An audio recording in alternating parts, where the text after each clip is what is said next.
Hello my dear students, welcome to my educational channel విద్యా ఉద్యోగ సమాచారానికి స్వాగతం. డైలీ జీకే అండ్ కరెంట్ అఫైర్స్లో ఇవాళ 434 వీడియోలో ఉన్నాం. ఈరోజు కూడా మనం చాలా మోస్ట్ ఇంపార్టెంట్ టాప్ 10 కరెంట్ అఫైర్స్ని మనం డిస్కస్ చేయబోతున్నాం. చాలా చాలా ఇంపార్టెంట్ అండి. ఇలాంటి లేటెస్ట్ అప్డేటెడ్ ఇన్ఫర్మేషన్ కోసం ఛానల్ని తప్పకుండా ఇప్పుడే సబ్స్క్రైబ్ చేసుకోండి. ఇక ఇవాళ క్వశ్చన్ నెంబర్ 1, ఇటీవల జిఐ ట్యాగ్ పొందిన జార్ఖండ్ ఉత్పత్తులు ఏవి? జార్ఖండ్ మీకు అందరికీ తెలుసు కదా, 2000 ఇయర్లో మనకి బీహార్ నుండి దీన్ని సపరేట్ చేయడం అనేది జరిగిందండి. జార్ఖండ్ను 2000 ఇయర్లో. సో కొత్తగా ఏర్పడ్డ రాష్ట్రం ఇది 2000లో. మనకి జిఐ ట్యాగ్ జార్ఖండ్ నుంచి రీసెంట్గా వేటికి వచ్చిందంటే బాగయ్య సిల్క్ అండి, బాగయ్య పట్టు అంటాం, కుచాయ్ సిల్క్ దీనికి వచ్చింది. ముండా జ్యువెలరీ అంటే అక్కడ ఉండేటువంటి గిరిజన ఆభరణాలు అన్నట్టు ఆ తెగ వాళ్ళు ఉపయోగించేది. అదేవిధంగా జార్ఖండ్ బాంబూ క్రాఫ్ట్, ఈ 4 ఉత్పత్తులకు మనకు జియోగ్రఫికల్ ఇండికేషన్స్ ట్యాగ్ అయితే ఇవ్వడం జరిగిందండి. దీన్ని మనం భౌగోళిక సూచి లేదా భౌగోళిక గుర్తింపు సూచి అంటాము. సో ఏదైనా ఒక ప్రాంతానికి సంబంధించిన ప్రోడక్ట్కి ఈ ట్యాగ్ అయితే మనకు చెన్నైలోని జియోగ్రఫికల్ ఇండికేషన్ రిజిస్ట్రీ కార్యాలయం వారు దీన్ని జారీ చేయడం అనేది జరుగుతుంది. ఇది గుర్తుంచుకోండి. చాలాసార్లు నేను వీడియోస్లో ఇన్ఫర్మేషన్ ఇచ్చాను మీకు. ఇక క్వశ్చన్ నెంబర్ 2, అమెరికా 2027లో చేపట్టనున్న ఆర్టెమిస్ 3 మిషన్ దేనికి సంబంధించింది? సో వెరీ ఇంపార్టెంట్ అండి. మనకు ఆర్టెమిస్ మిషన్ అనేది అమెరికా తీసుకుంటుంది. వాళ్ళు చంద్రుడిపై మానవ సహిత యాత్రకు సిద్ధమవుతున్నారు. దానికోసం మనకు నాసా ఉంది కదా, నాసా అంటే అమెరికా యొక్క అంతరిక్ష సంస్థ అండి, national aeronautics and space administration అంటాము. వాళ్ళు 4 వ్యోమగాముల్ని కూడా ఎంపిక చేశారు. వాళ్ళ పేర్లు అయితే నేను ఇక్కడ ఇచ్చాను. రాండీ బ్రెష్నిక్ అండి ఒకరు, తర్వాత లూకా పర్మిటానో ఇంకొకరు, తర్వాత మనకు ఫ్రాంక్ రూబియో అని ఇంకొకరు ఉన్నారు, ఆండ్రీ డగ్లస్ అని ఇంకొకరు ఉన్నారు. ఈ 4 మెంబర్స్ అయితే మనకు వెళ్ళబోతున్నారు చంద్రుడి మీదకి. క్వశ్చన్ నెంబర్ 3, 18 సంవత్సరాలు దాటిన వారికి ఆధార్ కార్డులు జారీ చేయకూడదని ఇటీవల ఏ రాష్ట్ర ప్రభుత్వం నిర్ణయించింది? ఇలాంటి సంచలన నిర్ణయాలు తీసుకుంటే ఒక స్టేట్ తప్పకుండా నోట్ చేసుకోండి. క్వశ్చన్ ఎక్స్పెక్ట్ చేయొచ్చు మనము. అస్సాం రాష్ట్రం అయితే ఈ నిర్ణయం తీసుకుందండి. ఎందుకంటే అస్సాంకి బార్డర్గా మీకు బంగ్లాదేశ్ ఉంటుంది కాబట్టి ఇల్లీగల్ మైగ్రెంట్స్ వచ్చి అక్రమంగా ఆధార్ కార్డు తీసుకుంటున్నారు అనేది అక్కడ వినిపిస్తున్న వాదన. కాబట్టి దాన్ని కట్టడి చేయడానికి ఇలాంటి డిసిషన్ తీసుకోవాల్సి వచ్చింది.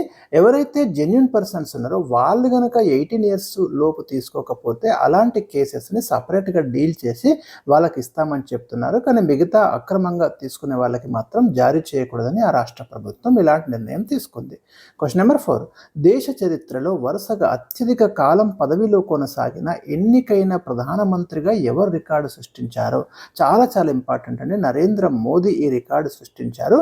ఎన్నికైన అంటున్నాడు, బై ఎలక్టెడ్, ఎలక్షన్ ద్వారా అత్యధిక కాలం ప్రధానమంత్రిగా కొనసాగినటువంటి ప్రైమ్ మినిస్టర్గా నరేంద్ర మోదీ రికార్డు సృష్టించారు. 4399 రోజులు ఏకధాటిగా ప్రైమ్ మినిస్టర్గా పనిచేశారండి. అంతకుముందు జవహర్లాల్ నెహ్రూ పేరిట 4398 రోజులు ఉండేది. మొన్న 2026 జూన్ 10 నాటికి నరేంద్ర మోదీ ఈ రికార్డును అయితే బ్రేక్ చేయడం అనేది జరిగిందండి. అది గుర్తుంచుకోండి. 2014 మే 26 నుంచి ప్రైమ్ మినిస్టర్గా నరేంద్ర మోదీ పనిచేస్తున్నారు. ఇది 3rd టైం పనిచేయడం.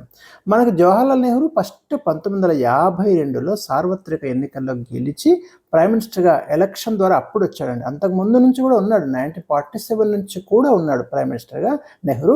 కానీ బై ఎలక్షన్ అనేది 1952 ద్వారా ఎలక్షన్ ద్వారా వచ్చిండు. అక్కడికి వెళ్ళి తీసుకోవాలి మనం. అంతకుముందు రికార్డు చూసుకుంటే ఓవరాల్ రికార్డు చూస్తే మీకు నెహ్రూ పేరు మీదనే ఉంటుంది ఎక్కువ కాలం ప్రధానమంత్రిగా. కానీ ఎలక్షన్ ద్వారా వచ్చినటువంటి టైం తీసుకుంటే నరేంద్ర మోదీ పేరు మీద ఉంటుంది. కన్ఫ్యూజ్ కాకండి. క్లియర్గా నేను ఇక్కడ మొత్తం ఇచ్చాను. ఇక్కడ నోట్స్ కూడా మీరు చూసుకోవచ్చు. ఇది ఇక్కడ చూడండి, ఈ నోట్స్ కూడా మీరు చూసుకోండి. నేను మెల్లగా స్క్రోల్ చేస్తున్నాను, మీరు అవసరమైతే ఇది నోట్ చేసుకోండి. మొత్తం ఓవరాల్గా చూస్తే నెహ్రూ 6131 రోజుల పాటు ప్రైమ్ మినిస్టర్గా ఉన్నాడండి. 1947 నుంచి మరణించే వరకు మే 27, 1964 వరకు అతను. క్వశ్చన్ నెంబర్ 5, E20 పెట్రోల్ అనగానే మీకు ఈ మధ్య రీసెంట్గా E20 అని E85 అని ఇలాంటి వర్డ్స్ వినిపిస్తున్నాయి కదా.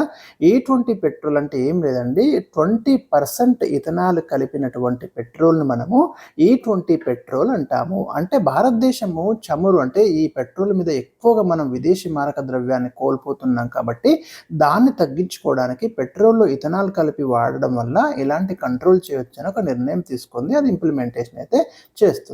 ఇథనాల్ అంటే ఏంటంటే చక్కెరలు పిండి పదార్థాలు పులియబెడితే ఆ తయారయ్యే ఆల్కహాల్ను ఇథనాల్ అంటారు. జనరల్గా చెరుకు రసం చక్కెర పరిశ్రమలో వచ్చే మొలాసిస్ నుండి దీన్ని అయితే తయారు చేస్తారు. క్వశ్చన్ నెంబర్ 6, భారత ప్రధాని నరేంద్ర మోదీ మొట్టమొదటిసారిగా అధికారంలోకి వచ్చిన తర్వాత ఏ దేశంలో పర్యటించారు? భారత ప్రధాని నరేంద్ర మోదీ ప్రపంచంలో చాలా దేశాలు చుట్టి వస్తున్నారండి. ఎందుకంటే మనకి చాలా చాలా ఇంపార్టెంట్ ఈ ఫారిన్ కంట్రీస్ యొక్క సపోర్ట్ ఇండియాకి చాలా అవసరం కాబట్టి ఆ పని నడుస్తుంది. First time Narendra Modi first time 2014లో గెలిచిన తర్వాత విజిట్ చేసిన ఫస్ట్ కంట్రీ ఏది అంటే భూటాన్ అండి. ఇది చాలామందికి తెలియదు, గుర్తుంచుకోరు, మీరు గుర్తుంచుకోండి. 2026 జూన్ 15న స్లోవేకియా పర్యటనతో భారత ప్రధాని 100 దేశాలు తిరగడం జరిగిందండి. 100 కంట్రీస్ పూర్తయినాయి. ఇలాంటి మైల్ స్టోన్స్ డెఫినెట్గా మనం ఎక్స్పెక్ట్ చేయొచ్చు. నెక్స్ట్ క్వశ్చన్ నెంబర్ 7, భారత ప్రధాని స్లోవేకియా దేశంలో ఎప్పుడు పర్యటించారు? 2026 జూన్ 15న మనకు ప్రైమ్ మినిస్టర్ స్లోవేకియాకు వెళ్ళడం జరిగిందండి. ఆ స్లోవేకియా వెళ్ళినటువంటి తొలి ప్రధానిగా చరిత్ర సృష్టించాడు. అక్కడ స్లోవేకియా ప్రధాని ఏమో రాబర్ట్ ఫికో అండి. స్లోవేకియా రాజధాని వచ్చేసి మనకు బ్రాటిస్లావా. నెక్స్ట్ క్వశ్చన్ చూడండి. 8th క్వశ్చన్, 2025-26 ఆర్థిక సంవత్సరంలో భారతదేశానికి అతిపెద్ద వాణిజ్య భాగస్వామిగా ఏ దేశం అవతరించింది? చాలా ముఖ్యమైన ప్రశ్న అండి. దీనికి ఆన్సర్ వచ్చేసి చైనా అండి. మొత్తం ద్వైపాక్షిక వాణిజ్యం విలువ మనకు $151.1 బిలియన్ అండి. క్వశ్చన్ నెంబర్ 9, ఇటీవల ఏ రాష్ట్రం ఖాసీ గారోలతో పాటు ఇంగ్లీష్ను రాష్ట్ర అధికార భాషలుగా గుర్తించింది? సో దీనికి జవాబు మేఘాలయ అండి. అక్కడ మీకు కాశీ, గారో ఈ తెగలు కూడా ఉంటాయి. వాళ్ళు మాట్లాడే ఈ భాషలకైతే అఫీషియల్ స్టేటస్ ఇచ్చింది మేఘాలయ. ఇంగ్లీషు కూడా అఫీషియల్ స్టేటస్ అయితే అక్కడ ఇవ్వడం అనేది జరిగింది. మన భారత రాజ్యాంగంలో 8th షెడ్యూల్లో 22 భాషలను అయితే పేర్కొనడం జరిగిందండి. క్వశ్చన్ నెంబర్ 10, ప్రపంచంలో వరి పండిస్తున్న మొదటి 3 దేశాలు ఏవి? రీసెంట్ రిపోర్టు ప్రకారం ప్రపంచంలో వరి పండిస్తున్న చైనా, భారత్, థాయిలాండ్ అత్యధికంగా వరిని పండిస్తున్న టాప్ కంట్రీస్లు ఇవి ఉన్నాయండి. సో ఇవి నేను మీకు ఇచ్చినటువంటి టాప్ 10 ఇంపార్టెంట్ క్వశ్చన్స్. నెక్స్ట్ వీడియోలో మరికొన్ని క్వశ్చన్స్ అయితే మీకు అందిస్తాను. Thank you for watching.